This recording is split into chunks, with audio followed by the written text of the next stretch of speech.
So if they ask you where Zosky and his friends get the people who put on these Canadian evenings at the barn, to say Newfoundland, Sudan, Beijing. If you happen to hear the interview I did with Jan Wong on Morningside, God, it's been a long time, isn't it? Earlier this spring, you'll already know and perhaps understand my enthusiasm for her book, which is called Red China Blues, My Long March from Mao to Now, and is the story of her own journey from her native Montreal to the land of her ancestors, where she started as an ardent Maoist, more Catholic than the Pope, I think I said to her on the radio, and ended as the Globe and Mail's correspondent. And, well, let me just say that in my view, this is the Canadian non-fiction book of the season, often as funny as it is insightful and moving, and I am honored this evening to introduce her. Ladies and gentlemen, to read a bit, I hope, from Red China Blues, Jan Wong.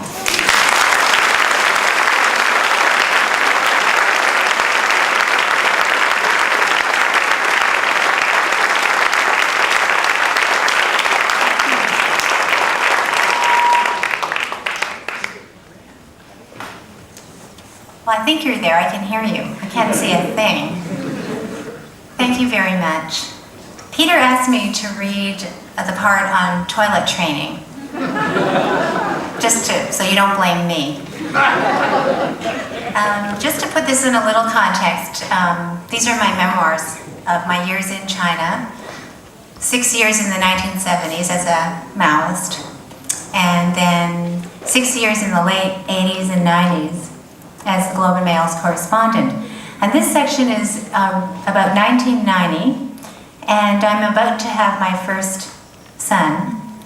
It's a year after Tiananmen, a year after the 1989 massacre, and when I was reporting for the Globe and Mail, and of course before that I was a Maoist, and so I'm now dealing with, or coping with, having communist servants. I had originally gone to China to escape shopping malls, but like the other 1.2 billion Chinese, I found I now suffered from massive pent-up consumer desire.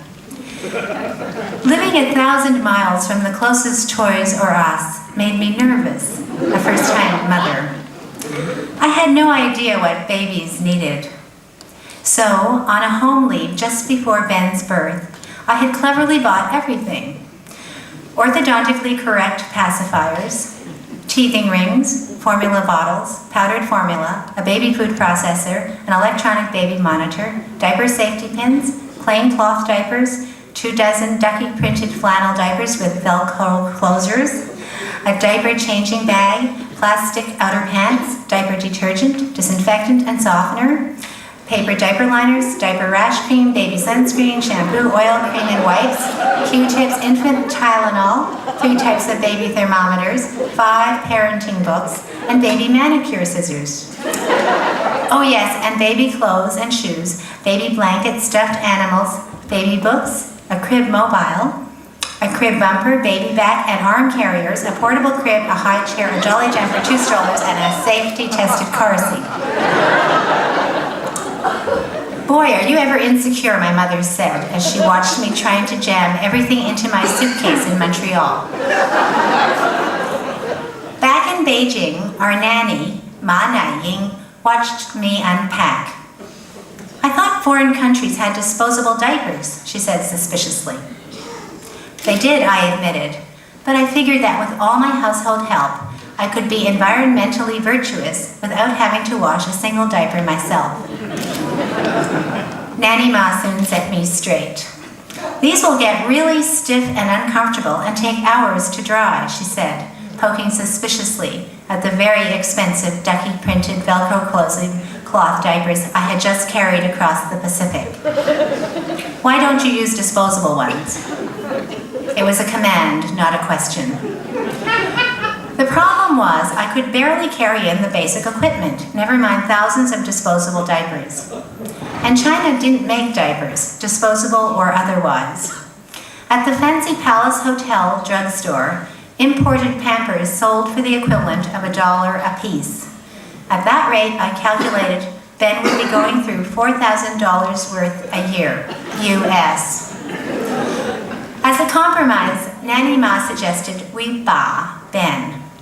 Ba meant to hold a baby gently by the hips over a potty or by the edge of the road and whistle softly to imitate the tinkle of urine. Chinese babies and toddlers didn't wear diapers at all, not even cloth ones. Instead, they always wore kaidang ku, literally open crotch pants. Cotton, water, and soap were all scarce items. People weren't. Someone was always available to ba a baby. Parents began to ba as early as 1 month. Incredibly, most babies were toilet trained by 6 months, at least during waking hours. By the time they could walk, usually at 12 to 14 months, they knew to squat down in their open crotch pants whenever they felt the urge. In winter, their tiny bums were as rosy as their other cheeks. Kathy McGregor, an American trying to toilet train her own daughter, watched in amazement once as teachers prepared 15 toddlers for a turn on the trampoline in a Beijing park. The teachers went around and said, "Meow, meow, meow, pee, pee, pee," said Kathy. I thought, how could they all have to go at the same time? But they all squatted down. Still, the system had its drawbacks. Older children, even 10-year-olds, had to be woken every 4 hours at night, or they would wet their beds. Nanny Ma was confident she could ba Ben. Having read the 5 parenting books, I mumbled something incoherent about the emotional scarring of over-early toilet training. I didn't tell her Norman and I were lousy whistlers, and that we dreaded waking Ben twice each night until he went to college.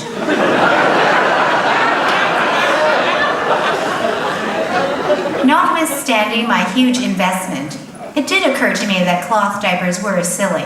After all, who used cloth toilet paper? So Nanny Ma and I agreed on disposable diapers, meaning that I agreed to import thousands of them. Thank you very much.